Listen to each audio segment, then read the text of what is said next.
heard you talk about something that I've been practicing for years and has been very beneficial to myself, observing and adopting behaviors from those who are smarter and more skillful than me, right? When did you learn about the secret weapon?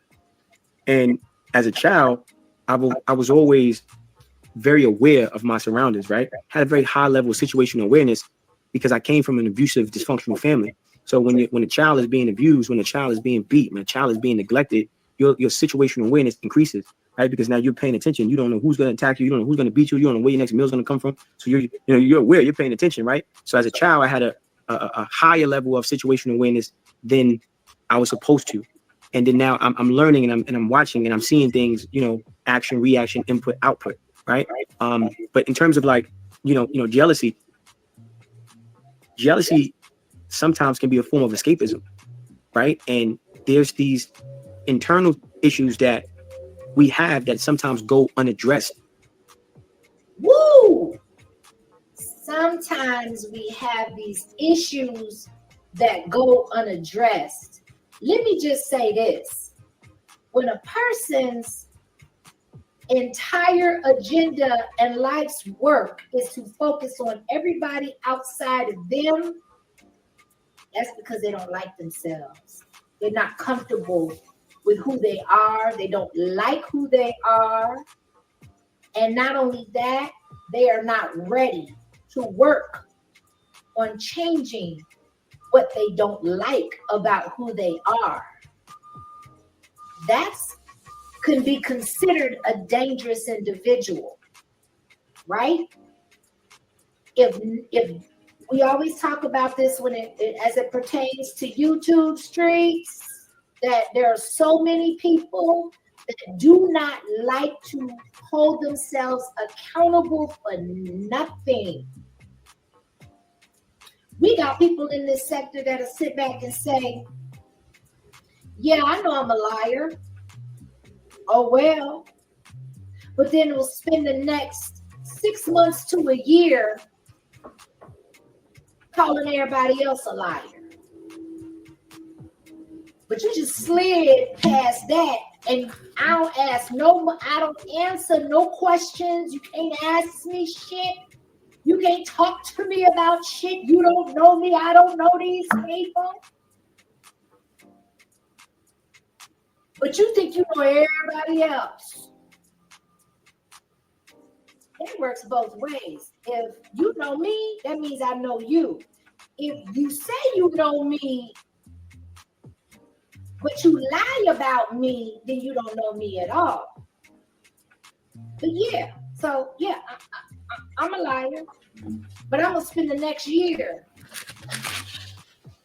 judging and holding everybody else's feet to the fire, even if I have to lie to do it.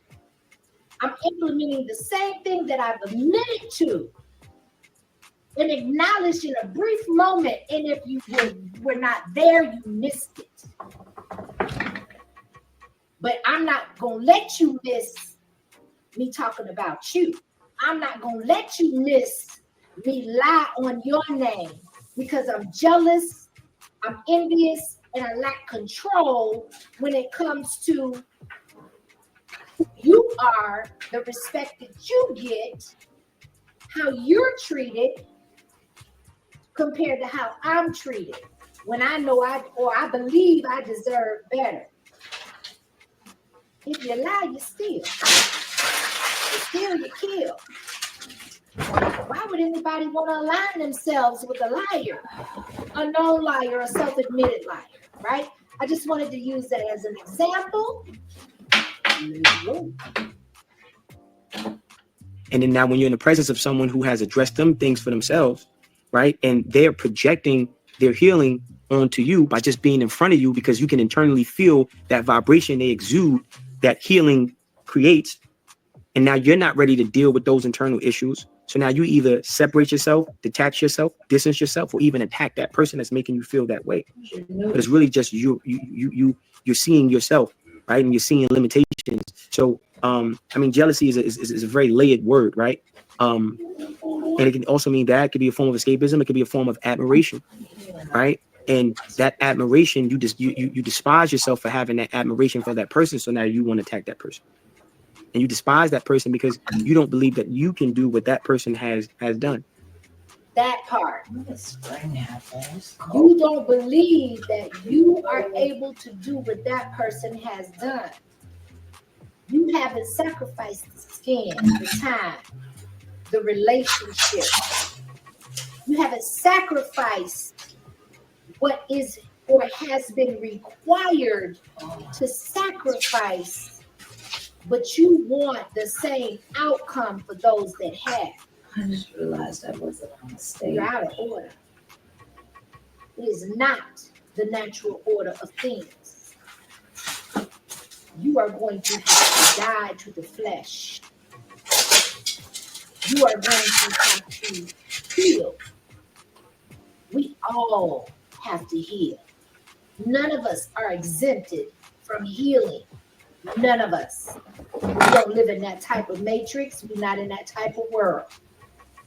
You don't get to cheat without consequence. And even cheating is an illusion when it comes to living life where we live in life. So. And you internalize that, and you're very afraid. You're very afraid to deal and confront your personal demons. And then this person is confident, and you really want what they have, but you're too afraid to go through the process to get to the destination that they haven't arrived at, right? So I think communication helps with jealousy. Explain. Self-talk. You got to communicate with yourself. Self-talk. Well, why am I feeling this way, right? You know, why do I feel this way towards this person? Well, what am I not doing? Because if I'm focusing on myself, I don't have time to even look outside myself to even feel any type of a feeling towards something outside of myself, because I'm that part. Not in the window, I'm in the mirror all the time. He said, I am not in the window, I am in the mirror. Ooh, that's a bar. That's a bar. I am not in the window looking out. I am in the mirror looking at self. You don't have the time. You don't have the energy. You don't have the wherewithal, nor should you have the desire, but it is there because it's spirit to reflect on thyself. We don't have 48 hours in a day. We got 24, and it seems a lot less than that nowadays. Self-reflection and work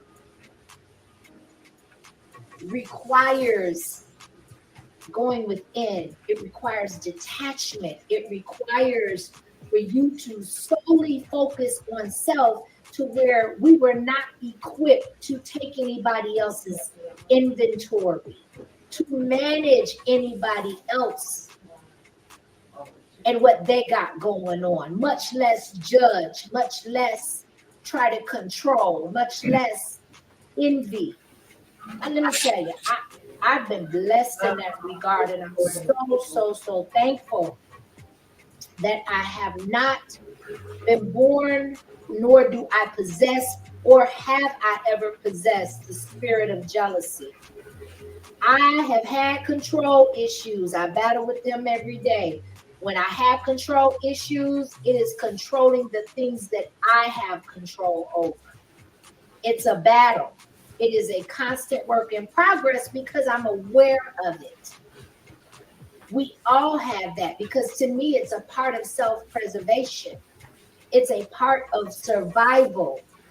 If you are walking through life like you have no control over anything, you're going to feel vulnerable. You're going to feel like you're a sitting duck in some regards. I can only speak from my perspective, right? So I am saying, and he is saying, instead of looking out the window, I am looking in the mirror. Ooh, man, I had to pause that one. Come on with it, smart man.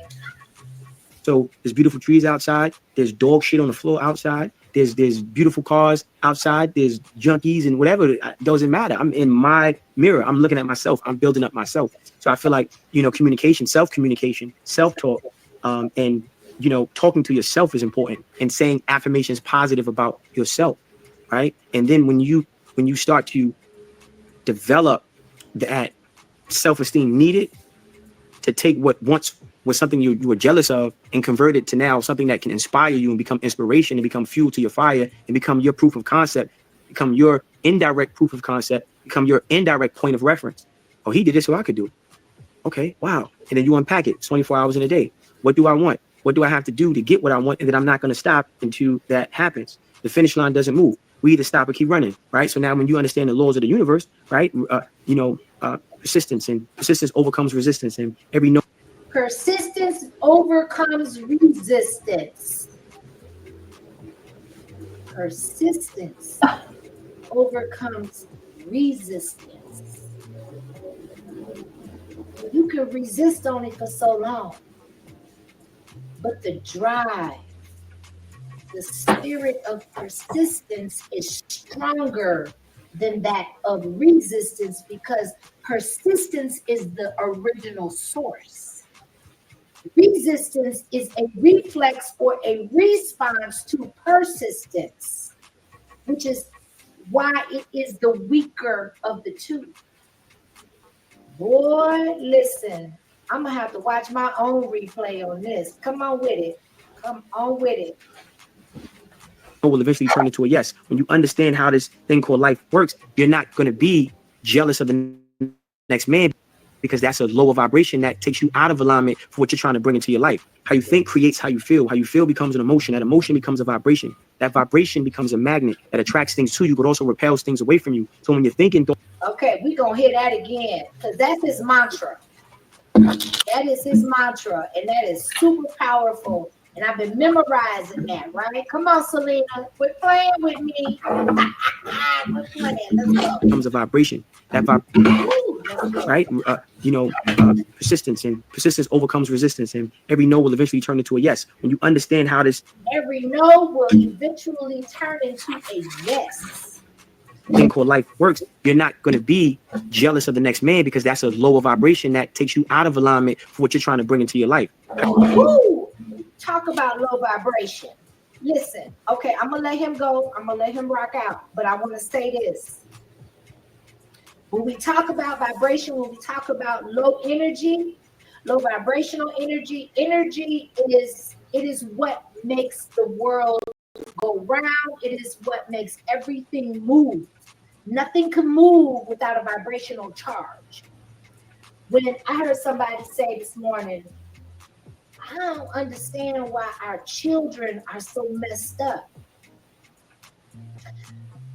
I've said this before, and I'm gonna say it again. When we are focused in on being entertained to death, on idiosyncrasies and topics that really don't affect our everyday lives, when we're distracted with things that are not pertinent to our everyday survival, guess what happens?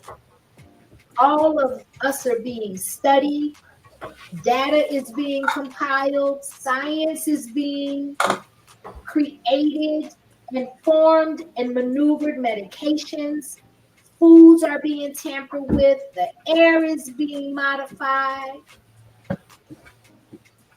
Everything upsets our hormonal compositions, and our third eye is always cloudy, even if some of us don't even know we have one.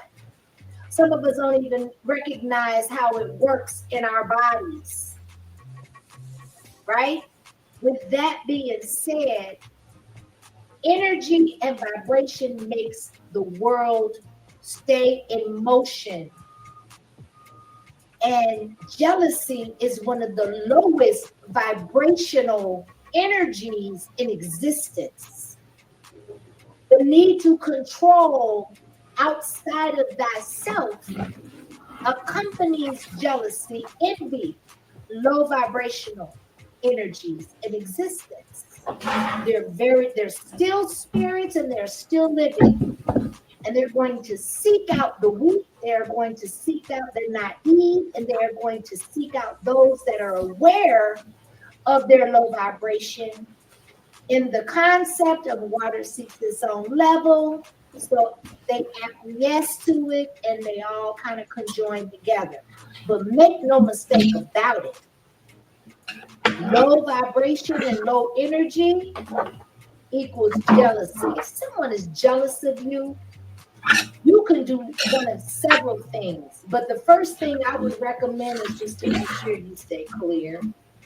Just stay clear. I'm not trying to say nobody that's jealous of me. I'm not trying to make nobody that's jealous of me understand shit. I'm not trying to convince nobody that's jealous of me or has a jealous spirit of anything.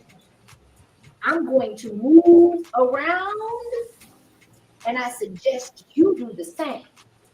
So I feel like, communication, self-communication, self-talk, and, talking to yourself is important, and saying affirmations positive about yourself. I want to talk about that for a second, right? When you talk about affirmations, what you breathe, what you utter, what you speak, what you think, how you move, it's energy. It's vibrational. It grows, it goes and it grows.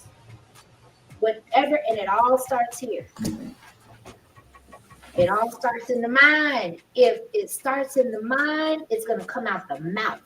Once it comes out the mouth, it is going to exert a certain level of energy, but it starts here. So whatever you're thinking, you're going to speak it. Just because you're in their mouth, that means you're on their mind. That still don't have nothing to do with you. You know if what they're saying has credence, if it's true or not. Why continue to entertain it?